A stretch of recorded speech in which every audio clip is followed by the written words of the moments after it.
So this is my absolutely least favorite part of moving and traveling, as probably is for everybody. Packing.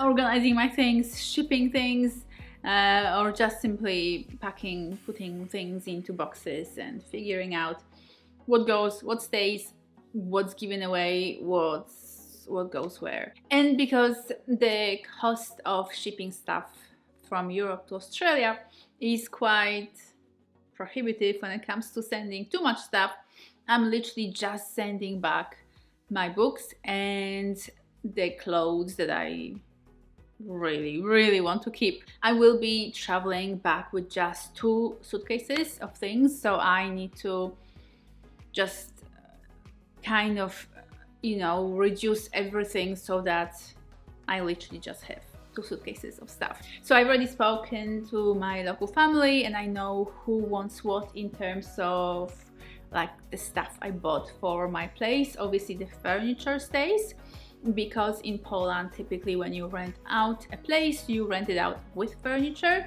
so that just makes it easier for me. I don't have to get rid of the furniture. But there's all these little bits and pieces, like the kitchen stuff, the cutlery and cups and mugs and plates and frying pan and towels and bedding and just things like that.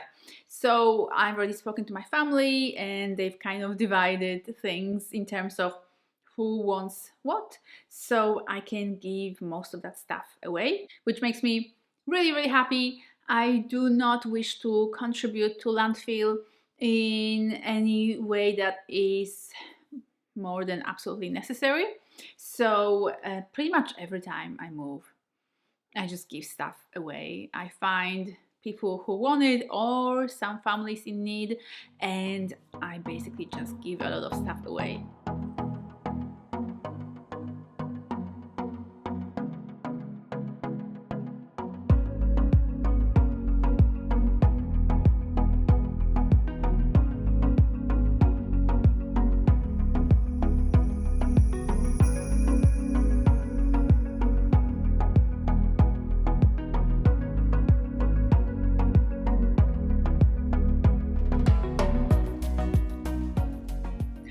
And in other news, my little sister got married, so we had the wedding and it was beautiful and everything happened almost smoothly, except for one thing, that the hairdresser didn't show up.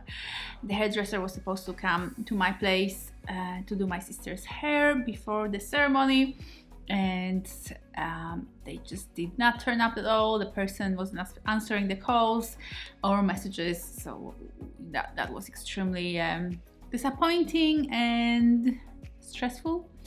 But myself and my other sister, we did our little sister's hair ourselves in the end, so everything was good, and there was a beautiful ceremony with the family, close and extended, and with some friends who traveled to be there. And then we all went to the reception, which was in this beautiful, very agricultural kind of venue, which was just amazing.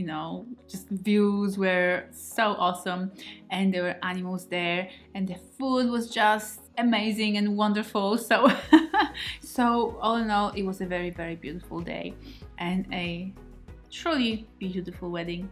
That means that I can return to Australia, because that was sort of this the thing that I was waiting for with my return.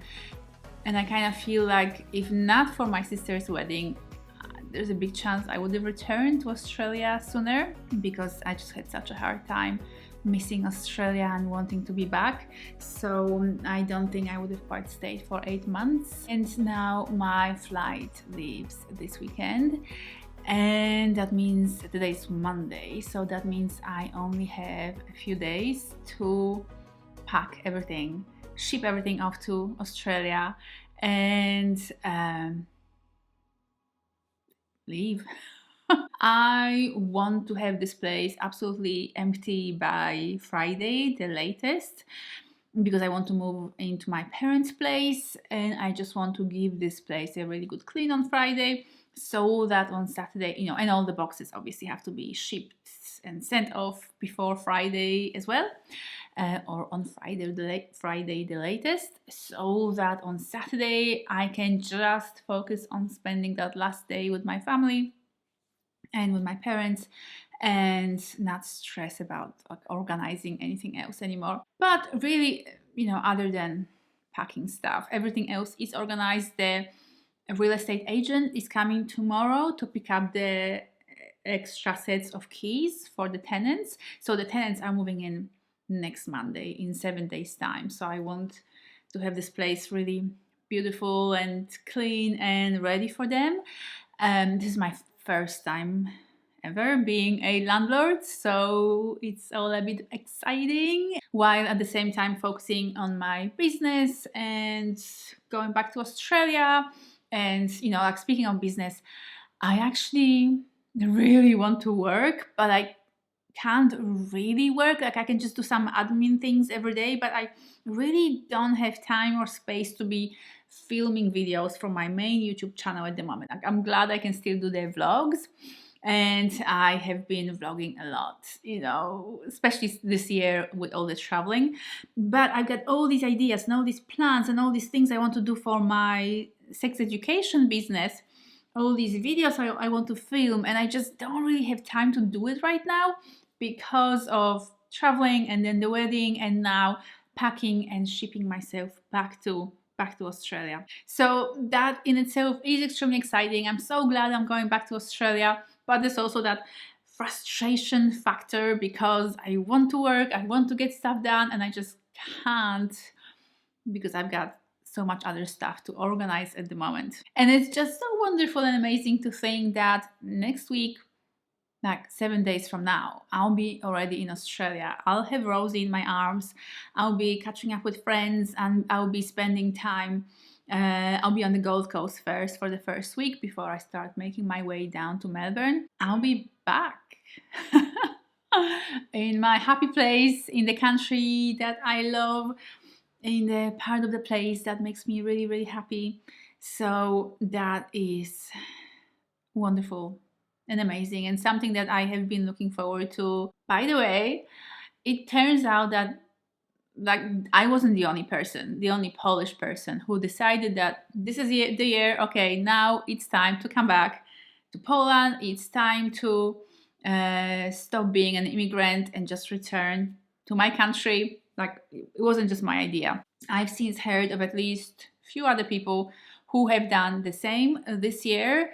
And at this stage, they all have already decided there's just no way that they can stay in Poland. It's way too hard. No, it's not gonna work. And they're already packing up and moving back. I feel like Polish people, or just people in general, are in a way in many cases drawn back, to their families, to their place of origin, especially when the families are still there. And Poland just isn't delivering yet, isn't quite ready for us to come back and build a beautiful life for us, people that have left. So, I'm not the only one realizing and recognizing that I just cannot stay here. I tried, I gave it my best shot, like I really tried, and it's just not gonna work, and I need to return. But hey, I've got so many amazing new memories from this year, and so many awesome trips I took this year, and I hope you've been enjoying all these Scottish vlogs and my Irish vlog. And by the way, like Scotland, oh my god, that was definitely a highlight of all of my trips in Europe. And I, during that 2-week stay in Scotland, I filmed, I think, 7 vlogs, which is the most I have ever made from just one place, from one country. So this is just how much Scotland impressed me and left a huge mark on my heart. And I am sure I am going to cherish all these memories, all these videos, all these vlogs, and I hope that you've enjoyed them as well. Okay, I'm off to the post office to send my first box, and then keep packing more boxes.